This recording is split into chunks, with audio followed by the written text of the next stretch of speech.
Hello, I'm Colleen Gallagher, CEO at Onward and Upward, and you're listening to the Association 100 Podcast, where each week we interview association leaders from across the country to hear how they're trying new things, taking big risks, and delivering value for their members.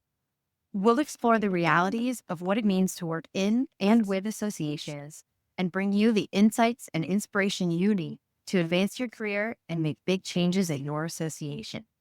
Let's get started. Hello and Happy New Year. Welcome to the first episode of the A100 Podcast for 2025. I'm your host, Colleen Gallagher, President and CEO of Onward and Upward Marketing and Communications, and the publisher of the Association 100. Thank you for joining me today as we kick off what promises to be an incredible year. To start 2025, I want to take a step back and look at the big picture. The media and PR landscape has undergone dramatic changes over the past few years. No one can deny that.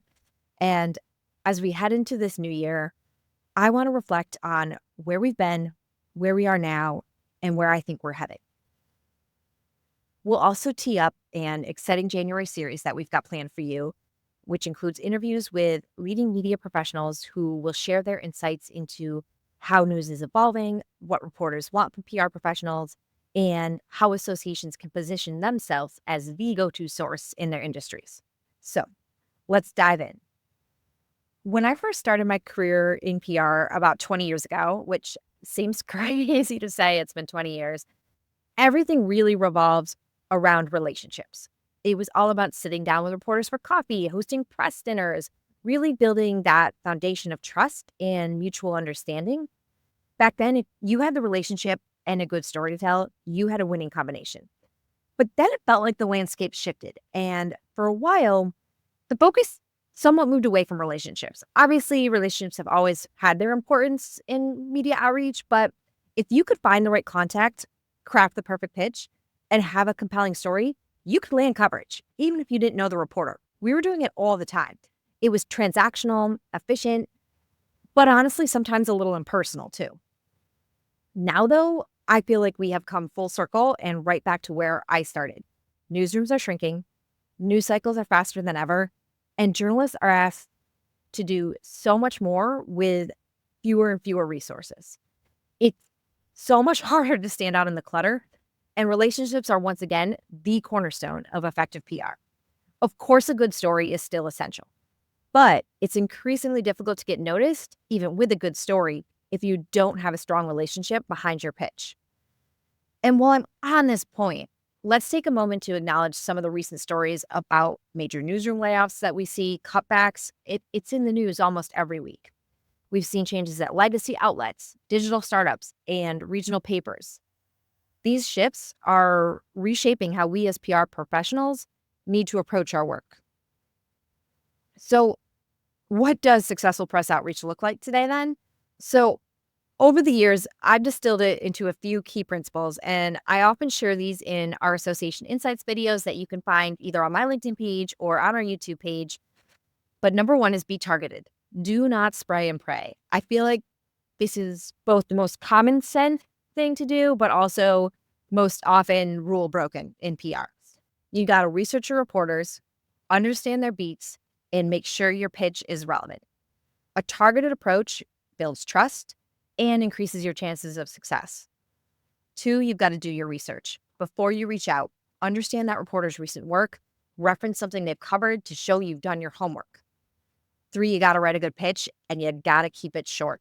Get to the point quickly and make it absolutely clear why this story matters to their audience.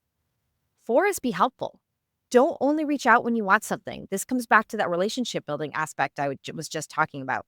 You've got to be able to offer value even when you're not pitching a story. Share insights, provide data, connect them with expert sources outside of your organization. And 5, know how to tell a good story. Every association has incredible stories to tell. It's our job as PR professionals to find them, craft them, and present them in a way that resonates with both reporters and their audiences. For associations, media relations really presents this unique opportunity. You don't just represent an organization. You represent a whole sector, a wealth of expertise, and countless compelling stories from your members. At Onward and Upward, we've had tremendous success helping associations amplify their voices in the media, and one of our favorite tactics is putting their members front and center. For example, when working with a mental health association, we built a diverse roster of spokespeople who could provide expert commentary on everything from election anxiety to suicide prevention to general anxiety and more. These experts became trusted sources for major outlets. Think the New York Times, Axios, AARP, PBS, and local news stations across the country, truly elevating the association's profile, the profile of the profession, and driving really important conversations. Our approach often starts with what we call the momentum builder. So we focus really hard at first on trade media and local outlets in key markets for that association where stories are more likely to resonate. From there, we build on that success, laddering it up to national coverage. It's a strategy that works because it creates this perceptual scale. People see your association everywhere and then begin to view you as that go-to source. And that's what all associations ultimately want. Well, I'm not going to go into full sales mode here and be that annoying shill. I do want to share some of the tactics we've honed over the years that have made a real difference for our clients. One is news huddles. Our team holds regular meetings to brainstorm ideas, track breaking news, and identify opportunities for our clients that fit into ongoing stories. This keeps us plugged into a really broad spectrum of outlets and ensures we're always prepared with timely pitches. And it just reinforces that your whole team has to be paying attention to the news, has to know what's going on, has to know what outlets are covering what and how they're covering it. It's a really important piece of being successful at PR. Another piece is meticulous press lists. And God, I know this can be annoying and time consuming, but whether it's an industry specific trades list, a DMA list for specific markets, we have invested countless hours into building and maintaining comprehensive press lists. These are a labor of love, but they've helped us secure really significant media coverage for our clients, especially broadcast coverage across the entire country, which has been really exciting to see as we've built these relationships with broadcast reporters all over the country in different markets. Another thing that's worked really well is these creative media connection calls. And we've done this with several associations where we've hosted kind of a virtual lunch and learn in essence with reporters that we call a media connection call, and it allows them to meet key leaders, learn about industry priorities in a really informal setting. Think about old school, this would be the desk side briefing. That doesn't happen so often anymore, but it gives you that same kind of feeling with a lot of different reporters. These calls have seriously transformed relationships and led to incredibly impactful media coverage. As we look ahead to 2025, I'm really excited about what's to come. I'm hopeful it's going to be a good year and that we can persevere. We certainly know that the media landscape is not going to get easier. And with the new administration coming in, we saw how much press coverage the Trump administration got the first time around and how difficult that made it to break through. And I would expect more of the same. So it's going to have to be even more creative, build those relationships even more, and find any opportunity to make your story stand out so that you can rise up above all of the coverage dedicated to what's going on with the new administration.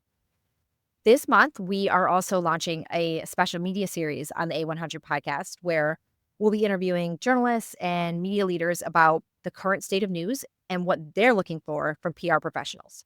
So I hope this will be helpful for you because we will hear directly from these media insiders on how to navigate today's challenges, how to build relationships, and how to tell stories that break through the noise.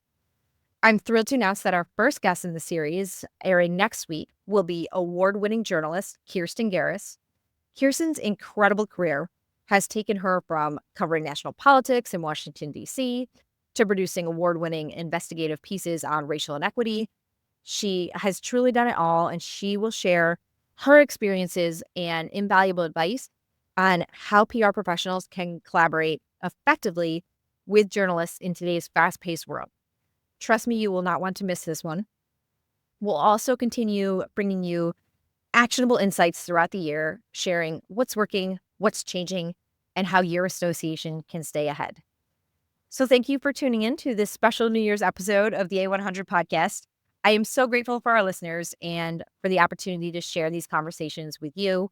Would love to hear from you. You can email us at info@onwardupward.com, or you can leave comments on whatever platform you're listening on. We'd love for you to give us a review, but we want to know what you want to hear, how we can help you. And here's to a year of some really impactful stories, some meaningful connections, and continued success for all of us in the association world. So until next time, stay inspired, stay innovative, and let's make 2025 our best year yet. That's a wrap for today's episode. The Association 100 Podcast is a production of Onward and Upward Marketing and Communications, where our mission is to make associations and nonprofits the go-to source in their industries through earned media and thought leadership.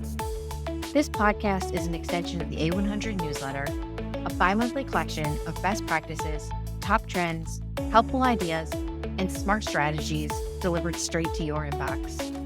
Have you undertaken a big change at your association, or do you have some words of wisdom for the trenches of association life? We want to hear from you, and so do our listeners. Drop us a note at info@onwardupward.com. That's info@onwardupward.com. If you like what you heard today, be sure to subscribe, give us a 5-star review, and share with your friends and colleagues. We're available anywhere podcasts are found. Come back next week for more association inspiration and insights. Thanks for tuning in.